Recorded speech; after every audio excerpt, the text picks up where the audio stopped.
16 April 2025 ప్రాతఃమురళి. మధురమైన పిల్లలు, మీ అవస్థను చూసుకోండి. నా మనస్సు కేవలం తండ్రిపైనే లగ్నమై ఉందా, లేక ఇతర ఏ కర్మ సంబంధీకులపైనైనా మనసు లగ్నమై ఉందా? ప్రశ్న: తమ కళ్యాణము చేసుకునేందుకు ఏ రెండు విషయాల చార్టును రోజు చూసుకోవాలి? జవాబు: యోగము మరియు నడవడిక యొక్క చార్టును ప్రతిరోజు చూసుకోండి, చెక్ చేసుకోండి. ఎటువంటి డిస్సర్వీస్ చేయలేదు కదా? సదా మీ మనస్సును ప్రశ్నించుకోండి. నేను తండ్రిని ఎంత స్మృతి చేస్తున్నాను? నా సమయాన్ని ఏ విధంగా సఫలం చేసుకుంటున్నాను? ఇతరులను చూడడం లేదు కదా? ఎవరి నామరూపాల్లోనూ మనస్సు చిక్కుకొని లేదు కదా?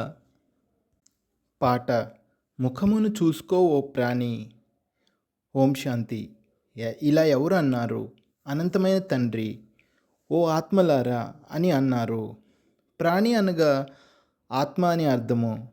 ఆత్మ వెళ్ళిపోయింది అని అంటారు కదా, అనగా ప్రాణము వెళ్ళిపోయింది అని అర్థము. ఇప్పుడు తండ్రి సముఖంగా కూర్చుని అర్థం చేయిస్తున్నారు. ఓ ఆత్మలారా, నన్ను స్మృతి చేయండి. కేవలం ఈ జన్మను మాత్రమే చూడకూడదు. ఎప్పటి నుండైతే మీరు తమోప్రధానంగా అయ్యారో అప్పటి నుండి మెట్లు దిగుతూ పతితముగా అయ్యారు. కావున తప్పకుండా పాపాలు చేసి ఉంటారు. ఇప్పుడు ఇది అర్థం చేసుకోవలసిన విషయము. ఎన్ని జన్మాంతరాల పాపం తలపై ఉంది?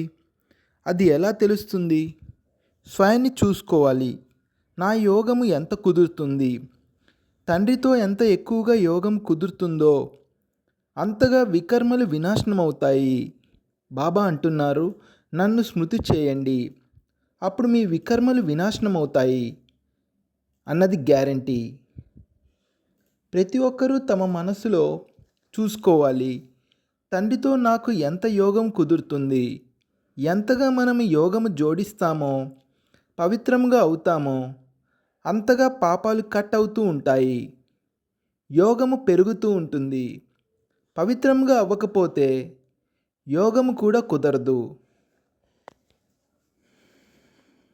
మొత్తం రోజంతటిలో 15 నిమిషాలు కూడా స్మృతిలో ఉండని వారు ఎంతోమంది ఉన్నారు.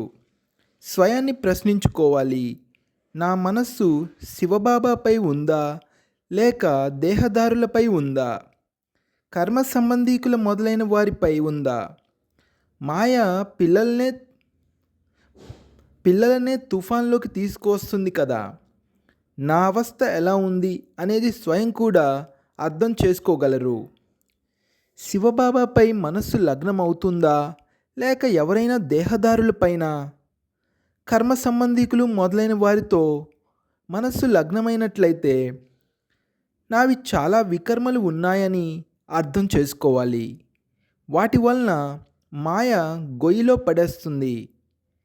విద్యార్థులు మేము పాస్ అవుతామా లేదా, బాగా చదువుతున్నామా లేదా అని లోపల అర్థం చేసుకోగలరు. నంబర్ వారుగా అయితే ఉంటారు కదా. ఆత్మ తన కళ్యాణం తాను చేసుకోవాలి. తండ్రి డైరెక్షన్ ఇస్తున్నారు. ఒకవేళ నీవు పుణ్య ఆత్మగా అయి ఉన్నత పదవిని పొందాలనుకుంటే అందులో పవిత్రత ముఖ్యమైనది. వచ్చేటప్పుడు కూడా పవిత్రంగా వచ్చారు, మళ్ళీ వెళ్ళేటప్పుడు కూడా పవిత్రంగా అయి వెళ్ళాలి. పతితులు ఎప్పుడూ ఉన్నత పదవిని పొందలేరు. సదా మీ హృదయాన్ని మీరు ప్రశ్నించుకోవాలి. నేను తండ్రిని ఎంత స్మృతి చేస్తున్నాను? నేను ఏమి చేస్తున్నాను? వెనుక కూర్చున్న విద్యార్థుల మనసు తప్పకుండా తింటూ ఉండవచ్చు. ఉన్నత పదవిని పొందేందుకు పురుషార్థం చేస్తారు, కానీ నడవడిక కూడా అలా ఉండాలి కదా. తండ్రిని స్మృతి చేస్తూ మీ తలపై నుండి పాపాల భారాన్ని దింపుకోవాలి. పాపాల భారాన్ని స్మృతితో తప్ప మనము దింపుకోలేము. మరి ఎంతగా తండ్రితో యోగం ఉండాలి? ఉన్నతోన్నతుడైన తండ్రి వచ్చి చెప్తున్నారు, తండ్రినైన నన్ను స్మృతి చేయండి, అప్పుడు వికర్మలు వినాశనమవుతాయి. సమయం దగ్గరకు వస్తూ ఉంటుంది. శరీరంపై నమ్మకం లేదు. అకస్మాత్తుగా ఎలాంటి ఎలాంటి యాక్సిడెంట్లు జరుగుతుంటాయి.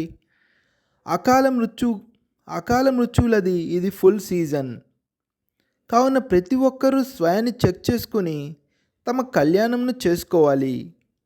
యోగము మరియు నడవడికకు సంబంధించి మొత్తము రోజంతటి చార్టును చూసుకోవాలి. నేను రోజంతటిలో ఎన్ని పాపాలు చేశానో ముందు మనసాలోకి వాచాలోకి వస్తాయి, ఆ తర్వాత కర్మణాలోకి వస్తాయి. ఇప్పుడు పిల్లలకు నేను మంచి కర్మలు చేయాలి అనే ధర్మయుక్తమైన బుద్ధి లభించింది. నేను ఎవరినీ మోసగించలేదు కదా, ఎక్కడా అనవసరంగా అబద్ధాలు చెప్పలేదు కదా, డిస్సర్వీస్ అయితే చేయలేదు కదా. ఎవరైనా ఎవరి నామరూపాలలోనైనా చిక్కుకుంటే యజ్ఞపితకు నింద తీసుకువస్తారు. తండ్రి అంటారు, ఎవరికీ దుఃఖము ఇవ్వకండి, ఒక్క తండ్రి స్మృతిలోనే ఉండండి. ఇది మీకు లభించిన చాలా గొప్ప చింత. ఒకవేళ మనము స్మృతిలో ఉండలేకపోతే మనకేమి గతి పడుతుంది? ఈ సమయంలో నిర్లక్ష్యంగా ఉన్నట్లయితే అంతిమంలో చాలా పశ్చాత్తాపపడవలసి ఉంటుంది. తక్కువ పదవిని పొందేవారు ఎవరైతే ఉంటారో వారు తక్కువ పదవినే పొందుతారు అని కూడా మీకు తెలుసు. నేను ఏమి చేయవలసి ఉంటుంది అనేది బుద్ధి ద్వారా అర్థం చేసుకోగలరు. అందరికీ తండ్రిని స్మృతి చేయండి అనే మంత్రాన్ని ఇవ్వండి. లక్ష్యం అయితే పిల్లలకు లభించింది. ఈ విషయాలను ప్రపంచంలోని వారు అర్థం చేసుకోలేరు. మొట్టమొదటి ముఖ్యమైన విషయమే తండ్రిని స్మృతి చేయడము. రచయిత మరియు రచన యొక్క జ్ఞానమైతే లభించింది. ప్రతిరోజు అర్థం చేయించేందుకుని మీకు కొత్త కొత్త పాయింట్లు ఇవ్వడం జరుగుతుంది. ఉదాహరణకు విరాట రూపం చిత్రం ఉంది, దానిపై కూడా మీరు అర్థం చేయించవచ్చు. వర్ణాలలోకి ఏ విధంగా వస్తారు అనేది ఆ చిత్రంలో ఉంది. ఇది మెట్ల వరుస చిత్రం ప్రక్కన పెట్టాల్సిన చిత్రము. రోజంతా బుద్ధిలో ఇదే చింతన ఉండాలి. ఎవరెవరికి ఎలా అర్థం చేయించాలి.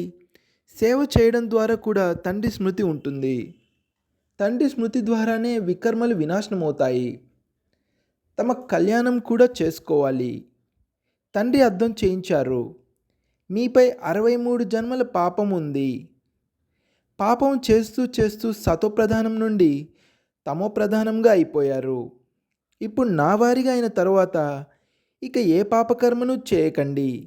అబద్ధాలు చెప్పడం, అల్లరి చేయడము, ఇంటిలో గొడవలు సృష్టించడము, చెప్పుడు మాటలను విశ్వసించడము, ఇలా మనసులు పాడు చేయడానికి తప్పుడు మాటలు చెప్పడం అనేది చాలా నష్టదాయకము. ఇది తండ్రితో ఉన్న యోగాన్నే తెంచేస్తుంది. మరి దానివల్ల ఎంత పాపం అవుతుంది? గవర్నమెంట్ కూడా దూతలు ఉంటారు. వారు గవర్నమెంట్ విషయాలను శత్రువులకు వినిపించి ఎంతో నష్టం కలిగిస్తారు. అటువంటి వారికి చాలా కఠినమైన శిక్షలు పడతాయి. కావున పిల్లల నోటి నుండి సదా జ్ఞానరత్నాలే వెలువడాలి. తప్పుడు సమాచారం కూడా ఒకరినొకరు అడగకూడదు. జ్ఞాన విషయాలనే మాట్లాడుకోవాలి. మీరు తండ్రితో యోగం ఎలా జోడిస్తారు? ఇతరులకు ఎలా అర్థం చేయిస్తారు? రోజంతా ఇవే ఆలోచనలు ఉండాలి. చిత్రాల ముందుకు వెళ్ళి కూర్చుండిపోవాలి. మీ బుద్ధిలో జ్ఞానమైతే ఉంది కదా. భక్తి మార్గంలోనైతే అనేక రకాల చిత్రాలను పూజిస్తూ ఉంటారు, కానీ ఏమీ తెలీదు. అంధవిశ్వాసము, విగ్రహారాధన ఈ విషయాల్లో భారత్ ప్రసిద్ధమైనది. ఇప్పుడు మీరు ఈ విషయాలను అర్థం చేయించేందుకు ఎంత కష్టపడుతూ ఉంటారు. ప్రదర్శనని చూసేందుకు ఎంతోమంది వస్తూ ఉంటారు. భిన్న భిన్న రకాల వారు ఉంటారు. కొందరు ఇవి చూడవలసిన, అర్థం చేసుకోవాల్సిన విషయాలు అని భావిస్తారు. అలా వచ్చి చూస్తారు, కానీ మళ్ళీ సెంటర్కు ఎప్పుడూ రారు. రోజు రోజుకు ప్రపంచ పరిస్థితి కూడా పాడైపోతూ ఉంటుంది. ఎన్నో గొడవలు జరుగుతూ ఉన్నాయి. విదేశాల్లో ఏమేమి జరుగుతుంటుంది అనేది ఇక అడగండి. ఎంతమంది మనుషులు చనిపోతారు? తమో ప్రధాన ప్రపంచం కదా, బాంబులు తయారు చేయకూడదు అని అంటూ ఉంటారు. కానీ వాళ్ళేమంటారంటే, మీ వద్ద ఎన్నో పెట్టుకున్నప్పుడు మరి మేమెందుకు తయారు చేయకూడదు? మా వద్ద లేకపోతే మీకు దాసులుగా అయి ఉండవలసి వస్తుంది. ఏ డైరెక్షన్ వెలువడినా వినాశనం కొరకే. వినాశనమైతే జరగవలసిందే. శంకరుణ్ణి ప్రేరకుడు అని అంటారు, కానీ ఇందులో ప్రేరణ మొదలైన విషయం ఏదీ లేదు. మనమైతే డ్రామాపై నిలబడి ఉన్నాము. మాయ చాలా తీవ్రంగా ఉంది. నా పిల్లలను కూడా వికారాల్లోకి పడేస్తూ ఉంటుంది. దేహంపై ప్రీతిని పెట్టుకోకండి, నామరూపాల్లో చిక్కుకోకండి అని ఎంతగా అర్థం చేయించడం జరుగుతుంది. కానీ మాయ కూడా ఎంత తమోప్రధానంగా ఉందంటే అది దేహంలో చిక్కుకునేలా చేసేస్తుంది. పూర్తిగా ముక్కు పట్టుకుంటుంది. అసలు తెలియని కూడా తెలియదు. శ్రీమతంపై నడవండి అని తండ్రి ఎంతగా అర్థం చేయిస్తూ ఉంటారు, కానీ నడవరు. రావణుడి మతము వెంటనే బుద్ధిలోకి వచ్చేస్తుంది. రావణుడి జైలు నుండి విడుదల చేయడు. తండ్రి అంటారు, స్వయాన్ని ఆత్మగా భావించండి, తండ్రిని స్మృతి చేయండి. ఇప్పుడు ఇక మనము వెళ్ళిపోబోతున్నాము. అర్ధకల్పపు రోగము నుండి మనము విముక్తులుగా అవుతాము. అక్కడ ఉండేదే నిరోగి శరీరము. సత్యయుగంలో ఉండేదే నిరోగి శరీరము. ఇక్కడ ఎంత రోగగ్రస్తంగా ఉన్నారు. ఇది రౌరవ నరకం కదా. వాళ్ళు గరుడ పురాణము చదువుతారు, కానీ చదివేవారికి వినేవారికి అర్థమేమీ తెలియదు. బాబా స్వయంగా చెప్తున్నారు, ఇదివరకు భక్తి నష ఎంత ఉండేది, భక్తి ద్వారా భగవంతుడు లభిస్తారు అని విని ఎంతో సంతోషించి భక్తి చేస్తూ ఉండేవారు. పతితముగా అవుతారు. అందుకే ఓ పతిత పావన రండి అని పిలుస్తారు. భక్తి చేస్తున్నారు, అది మంచిదే. మరి భగవంతుణ్ణి రమ్మని ఎందుకు తలుచుకుంటున్నారు? భగవంతుడు వచ్చి భక్తి ఫలాన్ని ఇస్తారు అని భావిస్తారు. కానీ ఏం ఫలం ఇస్తారనేది ఎవరికీ తెలియదు. తండ్రి అంటారు, గీత చదివే వారికి కూడా అర్థం చేయించాలి. వారే మన ధర్మానికి చెందినవారు. గీతలో ఉన్న మొట్టమొదటి ముఖ్యమైన విషయము భగవాను వాచ. అసలు గీతా భగవానుడు ఎవరు? భగవంతుని పరిచయం అయితే కావాలి కదా. ఆత్మ అంటే ఏమిటి, పరమాత్మ అంటే ఎవరు అనేది మీకు ఇప్పుడు తెలిసిపోయింది. మనుషులు జ్ఞాన విషయాలకు ఎంతగా భయపడతారు. వారికి భక్తి ఎంత బాగా అనిపిస్తుంది. జ్ఞానము అని అంటేనే 6 మైళ్ళ దూరం పరిగెడతారు. అరే, పావనంగా అవ్వడము మంచిదే కదా. ఇప్పుడు పావన ప్రపంచ స్థాపన, పతిత ప్రపంచ వినాశనము జరగనున్నది. కానీ అసలు ఏమాత్రమూ వినరు. తండ్రి డైరెక్షన్ ఏమిటంటే చెడు వినకండి. మాయ ఏమంటుందంటే బాబా చెప్పే మాటలను వినకండి. మాయ ఇచ్చే డైరెక్షన్ ఏమిటంటే శివబాబా జ్ఞానాన్ని వినవద్దు. మాయ ఎంత గట్టిగా చెంపదెబ్బ వేస్తుందంటే ఇక అసలు బుద్ధిలో జ్ఞానమే నిలవదు. ఇక తండ్రిని స్మృతే చేయలేకపోతారు. మిత్ర సంబంధీకులు, దేహదారులు గుర్తొస్తూ ఉంటారు. బాబా ఆజ్ఞను పాటించరు. తండ్రి నన్నొక్కరినే స్మృతి చేయండి అని అంటారు. కానీ వారి తండ్రికి ఆజ్ఞాకారులుగా అవ్వకుండా నాకు ఫలానా వ్యక్తి గుర్తొస్తున్నారు అని అంటూ ఉంటారు. అలా ఇతరుల స్మృతి కలిగితే పడిపోతారు. అసలు ఈ విషయాల పట్లనైతే అయిష్టం కలగాలి. ఇది పూర్తిగా చీచీ ప్రపంచము. మన కొరకైతే నూతన స్వర్గము స్థాపన అవుతుంది. పిల్లలైన మీకు తండ్రి మరియు సృష్టి చక్రపు పరిచయం లభించింది. కావున ఇక ఈ చదువులోనే నిమగ్నులైపోవాలి. తండ్రి అంటారు, మీ లోపల చూసుకోండి. నారదుడి ఉదాహరణ కూడా ఉంది కదా. అలా తండ్రి కూడా అంటున్నారు, స్వయాన్ని చూసుకోండి. నేను తండ్రిని స్మృతి చేస్తున్నానా? స్మృతి ద్వారానే పాపాలు భస్మమవుతాయి. ఎటువంటి పరిస్థితిలోనైనా సరే శివబాబానే స్మృతి చేయాలి. ఇంకెవ్వరి పట్ల ప్రేమను ఉంచుకోకూడదు. అంతిమంలో శివబాబా స్మృతి ఉండగా శరీరం నుండి ప్రాణం వదలాలి. శివబాబా స్మృతి ఉండాలి మరియు స్వదర్శన చక్రం యొక్క జ్ఞానము ఉండాలి. స్వదర్శన చక్రధారులు ఎవరు? ఇది కూడా ఎవరికి తెలియదు. బ్రాహ్మణులకు కూడా ఈ జ్ఞానాన్ని ఎవరు ఇచ్చారు? బ్రాహ్మణులను ఇలా స్వదర్శన చక్రధారులుగా ఎవరు తయారు చేస్తారు? బిందు రూపుడైన పరంపిత పరమాత్మ. మరి వారు కూడా స్వదర్శన చక్రధారియేనా? అవును, మొట్టమొదట వారే స్వదర్శన చక్రధారి. వారు అలా కాకపోతే బ్రాహ్మణులైన మనల్ని అలా ఎవరు తయారు చేస్తారు? మొత్తం రచన యొక్క ఆది మధ్యాంతాల జ్ఞానము వారిలో ఉంది. మీ ఆత్మ కూడా ఆ విధంగా తయారవుతుంది. వారు కూడా ఒక ఆత్మయే. భక్తి మార్గంలో విష్ణువును చక్రధారిగా చూపించారు. మనము అంటాము పరమాత్ముడు త్రికాలదర్శి, త్రిమూర్తి, త్రినేత్రి. వారు మనల్ని స్వదర్శన చక్రధారులుగా తయారు చేస్తారు. వారు కూడా తప్పకుండా మనుష్య తనువులోకి వచ్చి వినిపిస్తారు. రచన యొక్క ఆది మధ్యాంతాల జ్ఞానాన్ని తప్పకుండా రచయితయే వినిపించగలరు కదా. రచయిత గురించే ఎవరికీ తెలియకపోతే ఇక రచన యొక్క జ్ఞానము ఎక్కడి నుండి లభిస్తుంది? ఇప్పుడు మీరు అర్థం చేసుకున్నారు, శివబాబాయే స్వదర్శన చక్రధారి, జ్ఞానసాగరుడు. ఈ 84 జన్మల చక్రంలోకి మనము ఎలా వస్తామో అనేది వారికి తెలుసు. కానీ వారు స్వయం పునర్జన్మలు తీసుకోరు.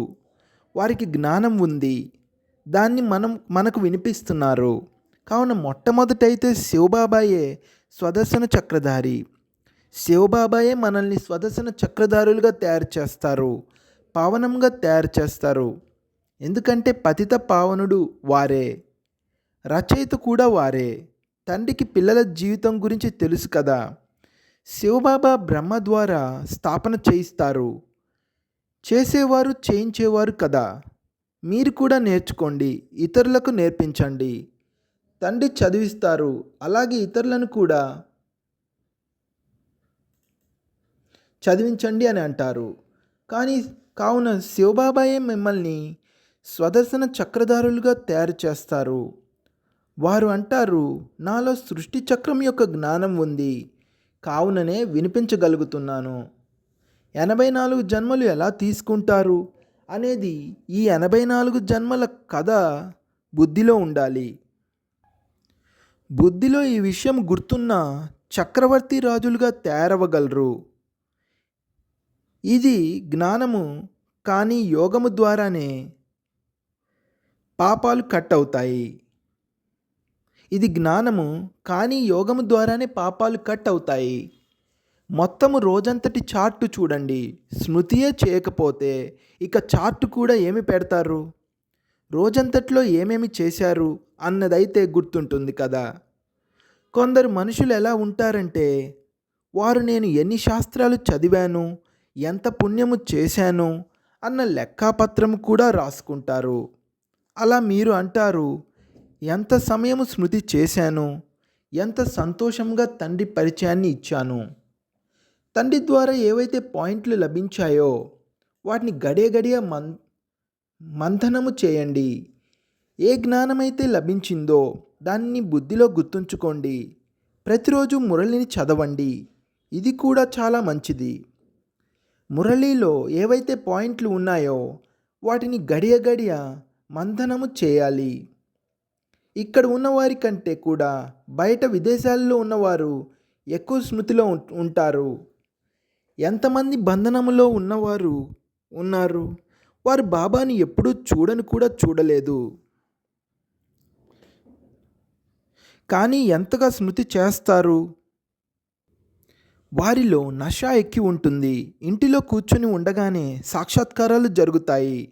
మరియు అనాయాసముగా వింటూ నిశ్చయము ఏర్పడిపోతుంది. తండ్రి అంటారు, లోపల స్వయాన్ని చెక్ చేసుకుంటూ ఉండండి. నేను ఎంతటి ఉన్నత పదవిని పొందుతాను, నా నడవడిక ఎలా ఉంది, ఆహార పానీయాల పట్ల ఏ విధమైన లోభము లేదు కదా, ఎలాంటి అలవాటు ఉండకూడదు.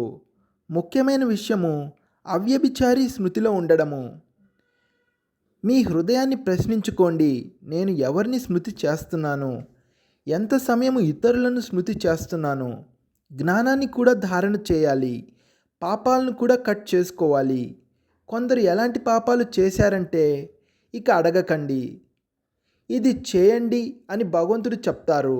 కానీ పరవశమై ఉన్నాము అని అంటారు, అనగా మాయకు వశమై ఉన్నారు. అచ్చా, అలా అయితే ఇక మాయకు వశమయ్యే ఉండండి.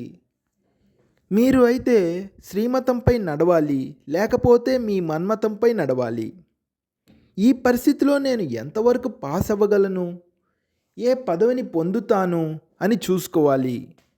21 జన్మల కొరకు నష్టము వాటిల్లుతుంది. ఎప్పుడైతే కర్మాతీత అవస్థకు చేరుకుంటారో అప్పుడు ఇక దేహాభిమానం యొక్క మాటే ఉండదు. అందుకే దేహి అభిమానులుగా ఉండండి అని అంటారు. అచ్చా, మధురాతి మధురమైన సికిలదే పిల్లలకు మాతాపిత బాప్దాదాల ప్రియస్మృతులు మరియు గుడ్ మార్నింగ్. ఆత్మిక పిల్లలకు ఆత్మిక తండ్రి నమస్తే. ధారణ కొరకు ముఖ్య సారము. మొదటి పాయింట్, యజ్ఞపితకు నిందను తీసుకొచ్చే విధంగా ఎటువంటి కర్మలు చేయకూడదు. తండ్రి ద్వారా ఏదైతే ధర్మయుక్తమైన బుద్ధి లభించిందో ఆ బుద్ధి ద్వారా మంచి కర్మలే చేయాలి. ఎవరికి దుఃఖమును ఇవ్వకూడదు. రెండో పాయింట్, ఒకరినొకరు తప్పుడు సమాచారాలను అడగకూడదు. పరస్పరంలో జ్ఞానానికి సంబంధించిన విషయాలనే చర్చించుకోవాలి. అబద్ధాలు చెప్పడము, అల్లరి చేయడము, ఇంటిలో గొడవలు సృష్టించడము ఇవన్నీ వదిలి నోటి నుండి సదా రత్నాలే వెలువడేలా ఉండాలి. ఆసురీ విషయాలను వినకూడదు, వినిపించకూడదు. వరదానము. పంచవికారాల రూపీ శత్రువును పరివర్తన చేసి సహయోగిగా చేసుకునే మాయాజీత్ జగజ్జీత్ భవ. పంచవికారాల రూపీ శత్రువును పరివర్తన చేసి సహయోగిగా చేసుకునే మాయాజీత్ జగజ్జీత్ భవ. వివరణ: విజయము పొందిన వారు శత్రువు యొక్క రూపాన్ని తప్పకుండా పరివర్తన చేస్తారు. కావున మీరు వికారాల రూపీ శత్రువుని పరివర్తన చేసి సహయోగి స్వరూపులుగా తయారు చేయండి. దీనివలన వారు సదా మీకు సలాం చేస్తూ ఉంటారు. కామ వికారాన్ని శుభకామన రూపంలోకి, క్రోధాన్ని ఆత్మిక నశ రూపంలోకి, లోభాన్ని అనాసక్త వృత్తి రూపంలోకి, మోహాన్ని స్నేహం రూపంలోకి మరియు దేహాభిమానాన్ని స్వాభిమానము రూపంలోకి పరివర్తన చేసినట్లయితే మాయాజీత్ జగజ్జీతులుగా అవుతారు. మాయాజీత్ జగజ్జీత్. స్లోగన్: అసలైన బంగారంలో నాది అన్న భావమే కల్తీ. ఇది విలువను తగ్గించేస్తుంది. అందుకే నాది అన్న భావాన్ని సమాప్తం చేయండి. అసలైన బంగారంలో నాది అన్న భావమే కల్తీ. ఇది విలువను తగ్గించేస్తుంది. అందుకే నాది అన్న భావాన్ని సమాప్తం చేయండి. అవ్యక్త సూచనలు. కంబైన్ రూపపు స్మృతి ద్వారా సదా విజయులుగా అవ్వండి. ఎప్పుడైనా ఏదైనా కార్యంలోనైనా లేక సేవలోనైనా స్వయాన్ని ఒంటరిగా అనుభవం చేసినప్పుడు అలసిపోతారు. అప్పుడు 2 భుజాలు కలవారిని సహచరులుగా చేసుకుంటారు. 1000 భుజాలు వారిని మర్చిపోతారు. 1000 భుజాలు కలవారు తన పరంధామమైన ఇంటిని వదిలి మీకు తోడుగా ఉండేందుకు వచ్చినప్పుడు మరి మీరు వారిని మీతో పాటు కంబైన్డ్గా ఎందుకు ఉంచుకోరు? సదా బుద్ధి ద్వారా కంబైన్డ్గా ఉన్నట్లయితే సహయోగం లభిస్తూ ఉంటుంది. ఓం శాంతి.